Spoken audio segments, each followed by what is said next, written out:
This is Safety Bri, your number one safety geek. Why do we have the behaviors that we do? Superheroes in the workplace, right? All of those things that go into making you an effective safety manager. I love what we do. Motivation, learning, teaching, training, teamwork. I geek out over that just as much as I do safety.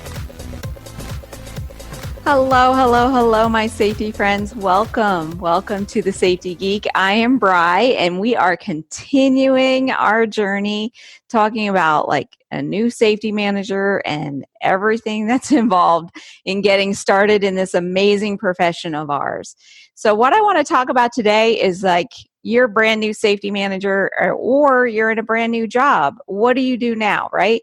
You might have been promoted into this position. You might have finished your college degree and just graduated and you got your first job. Or maybe you're a seasoned safety manager and you're just starting in a new industry or you're starting in a new company, right? So what are your first steps? Well, what I want to tell you is that this time, those first couple of weeks in a new position are golden. I mean, cherish them, my friends, because this is before the madness begins.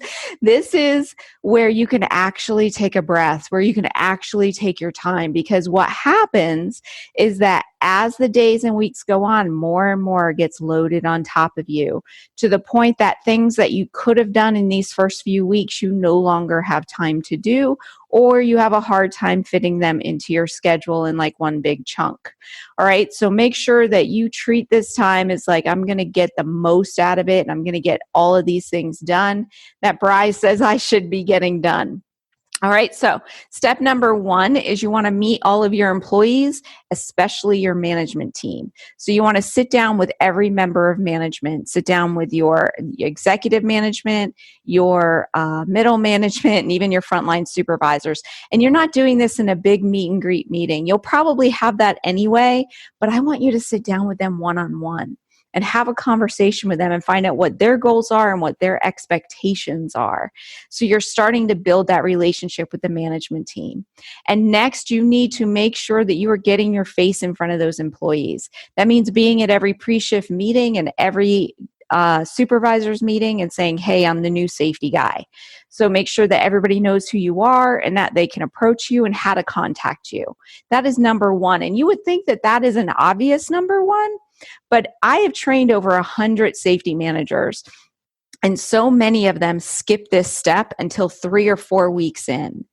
And by then, you have actually started to deteriorate that relationship because employees would have seen you around the building and didn't know who you were. And then when they find out you're the safety person, they're like, oh, okay. And you're just now saying hi to me, So I can't tell you how many people have put this off. And this should be like your day one. You are starting to meet everybody. You're getting out there saying, hey, I'm the new safety person. All right. Step two, you want to do a hazard assessment of the entire facility. Get your legs, what am I saying? Get a feel of the company, get an idea of what's going on, what hazards are present, do some observations, watch the employees work, do an assessment of the entire facility. This could take you anywhere from like 1 day to 5 days. So keep that in mind. It's got to be thorough. You're looking at everything possible. And you're coming up with a list of what you think should be improved upon and what regulations apply to that industry as well. This is not a list that you're going to tear them apart about. That's a mistake I actually made very early in my career, doing a hazard assessment and saying, look at how crappy you guys are doing. Thank God you hired me, right? That does not build that relationship that you need it to. What you're going to do is create this hazard assessment so that way you know what you need to work on. And then we're going to prioritize it so that way you work on it piece by piece. Okay. Your next is the hazard assessment is on the entire facility. It's you actually getting out there on the floor, seeing people work. Your next step is to actually look at their paperwork. So do a programs audit, do a documentation audit. What has been going on at the facility and what do you need to change and what do you need to improve upon? Okay, so step 2, I want you to do a programs audit or a paperwork audit. So the hazard assessment actually took you out into the facility and it actually had you looking at the people working and looking at the facility itself.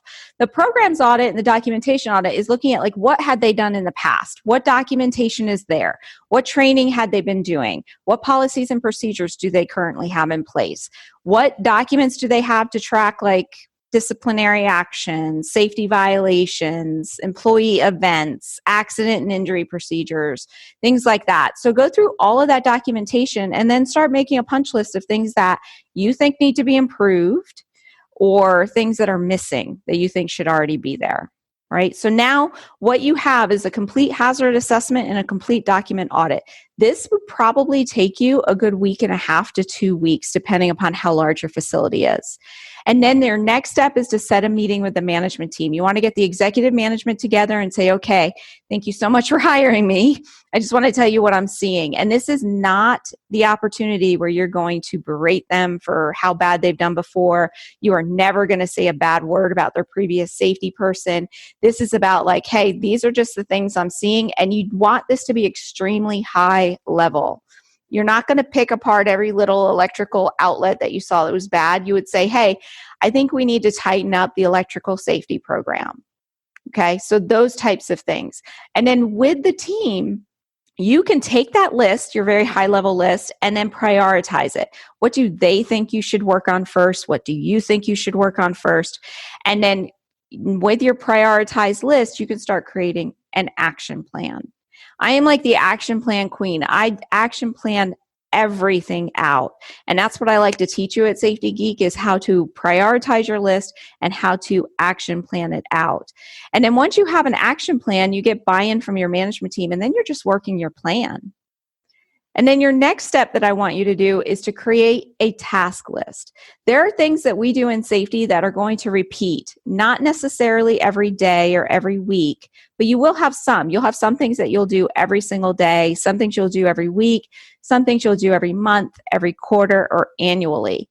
There are so many moving parts in our job, and every new organization that you work for is going to have different moving parts because they have different regulations that apply to them. So what you need to do is start creating that punch list of tasks that you need to complete. So create a task list so that way nothing falls through the cracks. Note when you did it the last time and when it's due again. An Excel spreadsheet is excellent for this.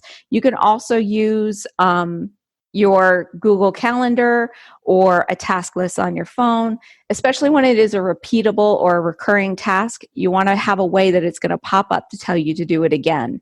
But this way, nothing falls through the cracks. You know those pesky things that come up every single year that you have to make sure you do, you know, like your Tier 2 reporting and your 300A summary, your DOT, what do they call that? The information, oh my gosh, I forgot the name of it, where you actually have to list out all of your DOT drug screens and alcohol screens and all of that information. So all of those things that come up, even like renewing your DOT number and doing your MS 150, they're easy to fall through the cracks because as you get further and further into the job, you realize how much you're constantly working on.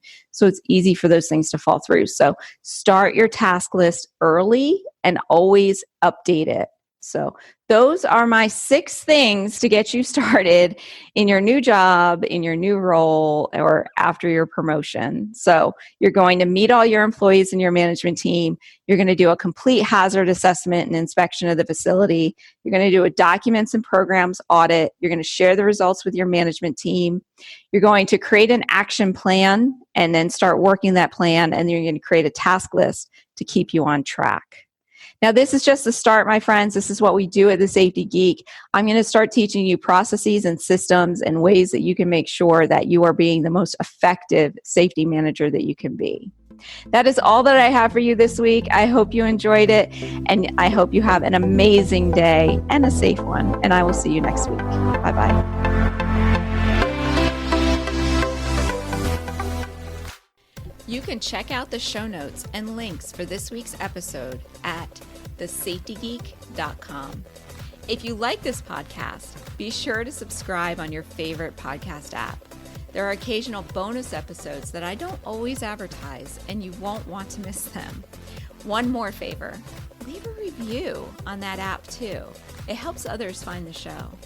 Thanks. I really appreciate it. And I can't wait to talk to you next week.